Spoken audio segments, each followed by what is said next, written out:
TET 2025-এর কলা বিজ্ঞান বিভাগের ছাত্র ছাত্রীরা বা চাকরি প্রত্যাশীরা টেট 1 এবং টেট 2 তারা টিআরবিডিতে একাধিকবার গিয়ে টিআরবিডি চেয়ারম্যানের সঙ্গে কথা বলার চেষ্টা করেছে এবং পরবর্তীতে আমরা দেখলাম যে তাদের এই ঘেরাওকে কেন্দ্র করে বা এই টিআরবিডিতে গিয়ে তাদের জিজ্ঞাসা যে কোশ্চেন যে এরর ছিল, যে ভুল ছিল বা সিলেবাস বহির্ভূত বলে তারা দাবি করছে, সেই বিষয় নিয়ে তারা কথা বলার চেষ্টা করছে। এবং আমরা দেখলাম যে এই ঘটনার পর জানালা দিয়ে টিআরবিডির দপ্তরের কর্মী তারা বেরিয়ে বা পালিয়ে যাওয়ার চেষ্টা করছেন। সেই ভিডিও ফুটেজ আমরা পেয়েছি, আমরা দেখিয়েছি। এখন প্রশ্ন উঠছে, এই যে ঘটনাটা, সেই বিষয়টা নিয়ে পরবর্তীতে প্রেস মিট করেছেন টিআরবিডির কন্ট্রোলার চেয়ারম্যান। তিনি কি বলেছেন সেই বিষয়টি আমরা শোনাবো। তবে তিনি যা বলতে চেয়েছেন তা অত্যন্ত আমরা এই বিষয়টা নিয়ে ধারাবাহিক আমরা আলোচনা করব। এই ভিডিওর পর আমরা কয়েকদিন পর কথা বলছি ব্যস্ততার কারণে। তিনি বলেছেন টিআরবিডি প্রশ্নপত্র তৈরি করে না, যদি কোনো ভুল থাকে, চ্যালেঞ্জ থাকে, তারা প্রয়োজনে আদালতে যেতে পারে। প্রকাশ করেছি ক্যান্ডিডেটদেরকে প্রত্যেকবারই বলা হয়েছে এবারও যে ফাইনাল আনসার কি সম্পর্কে আপনাদের কোনো আপত্তি থাকলে আপনারা কোর্টে যেতে পারেন। কোর্টে যদি আপনারা যান তাহলে কোর্ট আমাদের যারা সাবজেক্ট এক্সপার্ট আছে তাদেরকে ডাকবেন, ডেকে বলবেন যে আপনারা কোন যুক্তিতে এই প্রশ্নগুলোকে আপনারা শিক্ষার্থীর অভিযোগটাকে গ্রহণ করলেন না। তখন সাবজেক্ট এক্সপার্টরা কোর্টের কাছে সেই ব্যাখ্যা দেবেন এবং সেটাই কিন্তু যথাযথ পদ্ধতি বা আইনি পদ্ধতি হওয়া উচিত। কিন্তু যে পদ্ধতিতে পরীক্ষার্থীরা প্রতিদিন এসে একটা হুল্লোড় করার চেষ্টা করছেন শিক্ষা ভবনে, যে ভবনে 5টা ডিপার্টমেন্ট রয়েছে, সেই ডিপার্টমেন্টগুলোর কাজকর্মে যেভাবে ব্যাঘাত তৈরি করছেন, সেই জিনিসগুলো আমরা বাঞ্ছিত মনে করছি না। তিনি এও বলেছেন যে প্রশ্নপত্র 70 থেকে 72টি তারা স্টুডেন্টসরা তারা ধরিয়ে দিয়েছে, এইগুলো নিয়ে কনফিউশন রয়েছে। টিআরবিডি বলছে এখান থেকে 5 থেকে 7টি বা 10টি প্রশ্ন নিয়ে আলোচনা হতে পারে এবং 5 নাম্বার স্টার মার্ক পাওয়া যেতে পারে। এই ধরনের বক্তব্য উঠে আসছে।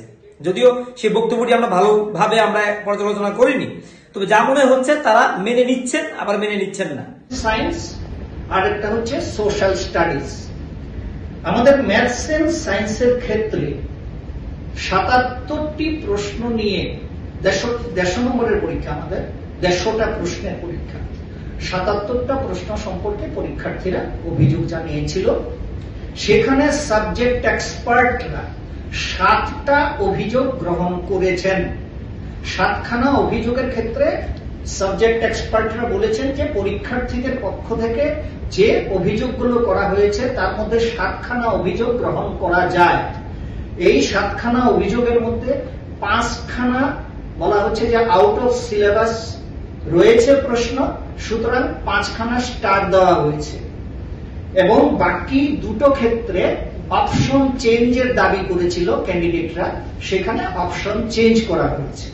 তাহলে আমাদের প্রশ্ন হচ্ছে, তিনি বলছেন 2020 সালে 1,65,000 টেট 1 টেট 2 মিলিয়ে পরীক্ষা দিয়েছে, কিন্তু কখনোই এইরকম ঘটনা ঘটেনি যে ভুল হয়েছে, এত তথ্য, এত কিছু, এত অবরোধ, এত ধর্ণা, এগুলো হয়নি।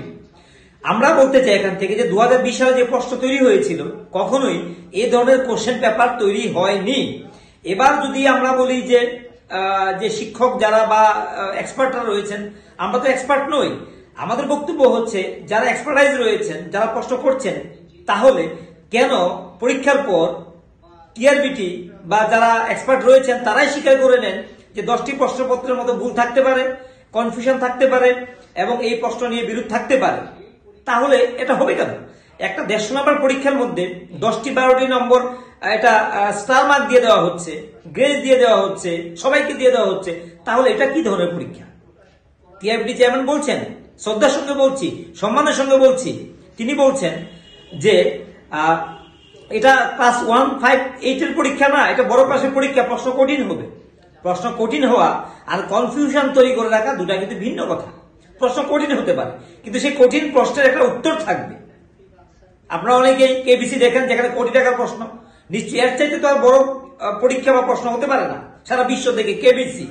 সেই কেবিসির মধ্যে যে প্রশ্ন থাকে 4টা অপশন থাকে, সেখান থেকে একটা সময় ফ্লিপ করে দেওয়া হয়, 50-50 করে দেওয়া হয়, ফোন ফ্রেন্ড করে দেওয়া হয়, কিন্তু শেষ পর্যন্ত কিন্তু একটা প্রশ্নের উত্তরে কিন্তু আসা হয়। এমন না যেমন কোশ্চেন করা হলো যার উত্তর একাধিক, এমন তো হয় না। তাহলে যারা এক্সপার্টাইজ রয়েছে তারা প্রশ্ন করছেন, তারা কি প্রশ্ন করছেন? আমাদের প্রশ্ন হচ্ছে এটা, কেন প্রত্যেকবার পরীক্ষার পরে ধর্ণা হবে? কেন একটা নির্দিষ্ট মাপকাঠি থাকবে না? কেন একটা প্রশ্নের উত্তর প্রশ্নের ক্ষেত্রে নির্ধারিত থাকবে না? প্রশ্ন যেগুলি বেশি কনফিউশন তৈরি করে, কেন এই প্রশ্নগুলিকে বারবার করে এগুলি কনফিউশন তৈরি করে দেওয়া? পরীক্ষার প্রথম শর্ত কি?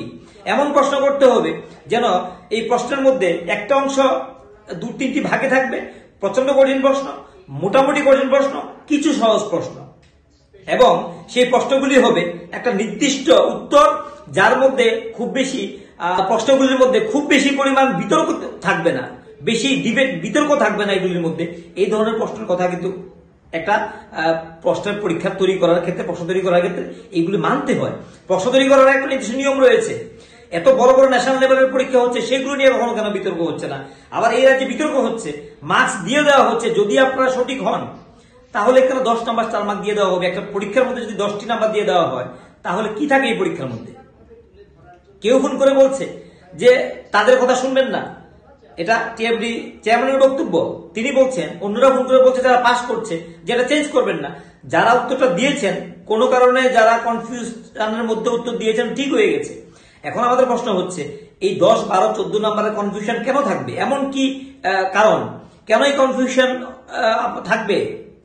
150 নাম্বারের মধ্যে যদি 10-15 নাম্বার এই ধরনের প্রশ্ন থাকে তাহলে ছেলেরা তো প্রশ্ন করবেই, পরীক্ষার্থীরা তো প্রশ্ন করবেই। এই বিতর্ক কেন আসবে? আমরা দায়িত্ব নিয়ে বলতে পারি, যদি একটা সাধারণ শিক্ষককেও এই প্রশ্ন দেওয়া হয় তারাও যে প্রশ্ন করবেন, একটি বিতর্ক রাখার জায়গাও থাকবে না। যারা প্রশ্ন করছেন তাদের প্রতি আমাদের তীব্র প্রশ্ন, আমাদের জিজ্ঞাসা, আমরা প্রশ্ন তুলতে চাই, আঙ্গুল তুলতে চাই তাদের ভূমিকা নিয়ে, এবং তারা আসলে এই পরীক্ষাগুলির মাধ্যমে কি প্রমাণ করতে তারা চাইছেন, তারা আসলে কি প্রমাণ করতে চাইছেন। এমন প্রশ্ন বের করে দিচ্ছেন যেগুলির মানে যে প্রশ্নগুলি কি প্রশ্ন, আসলে কি সেগুলি প্রশ্ন কিনা, এগুলি প্রশ্ন হতে পারে কিনা, সেই নিয়ে কিন্তু প্রশ্ন উঠছে। যাই হোক, তারা কি বলছেন আমরা শোনাচ্ছি এবং ধারাবাহিকভাবে আমরা কথা বলবো। আমরা এই ব্যবস্থাকে নিয়ে কথা বলছি না, আমরা কথা বলছি যারা প্রশ্ন করছেন কেন বারবার একই প্রশ্ন আসছে, এবং স্টুডেন্টসরা যদি ভুল হয়ে থাকে তাহলে আপনারা কেন বলেন আদালতে যাওয়ার কথা, মানে আবার আদালতে গিয়ে কয়েক বছর ঝুলে থাকার কথা বলছেন। তাহলে আপনারা কেন বলছেন যে 10 নাম্বার স্টার দিয়ে দেওয়া হবে? এই প্রশ্নগুলির মধ্যে 12-14টির মধ্যে এই প্রশ্ন থাকতে পারে, এইগুলি সঠিক জেনুইন, এখান থেকে 5 নাম্বার স্টার দেওয়া যেতে পারে, বাকিগুলি নিয়ে অপশন চেঞ্জ করা হতে পারে। এগুলি কেন হবে? একটি হতে পারে, ম্যাক্সিমাম 2টি হতে পারে, কিন্তু 10টি, 12টি, 15টি, 20টি প্রশ্ন পর্যন্ত নিয়ে কনফিউশন তৈরি হয়, মার্কস দিয়ে দেওয়া হয় 10-12 নম্বর স্টার মার্কস, তাহলে তো প্রশ্ন উঠবেই। এবং আমরা শোনাচ্ছি তারা কি বলছেন, বক্তব্যগুলি আপনারা শুনুন, তারা কিভাবে তিনি বলেছেন বক্তব্যগুলি, সেই বক্তব্যগুলি আপনাদের আবার শোনাচ্ছি, এবং ধারাবাহিকভাবে আমরা সময় পেলে এগুলো নিয়ে কথা বলার চেষ্টা আমরা করবো। সবাই পাশে থাকুন, সবাই ভালো থাকুন, সুস্থ থাকুন। যারা আমাদের নতুন করে দেখছেন অবশ্যই আমাদের চ্যানেলকে সাবস্ক্রাইব করে আমাদেরকে সাপোর্ট করবেন। সবাই ভালো থাকুন, সুস্থ থাকুন।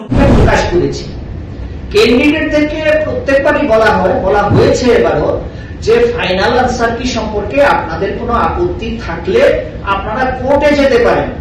কোর্টে যদি আপনারা যান তাহলে কোর্ট আমাদের যারা সাবজেক্ট এক্সপার্ট আছে তাদেরকে ডাকবেন, ডেকে বলবেন যে আপনারা কোন যুক্তিতে এই প্রশ্নগুলোকে আপনারা শিক্ষার্থীর অভিযোগটাকে গ্রহণ করলেন না।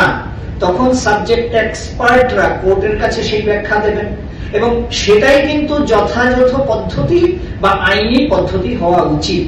কিন্তু যে পদ্ধতিতে পরীক্ষার্থীরা প্রতিদিন এসে একটা হুল্লোড় করার চেষ্টা করছেন শিক্ষা ভবনে, যে ভবনে 5টা ডিপার্টমেন্ট রয়েছে, সেই ডিপার্টমেন্টগুলোর কাজকর্মে যেভাবে ব্যাঘাত তৈরি করছেন, সেই জিনিসগুলো আমরা বাঞ্ছিত মনে করছি না।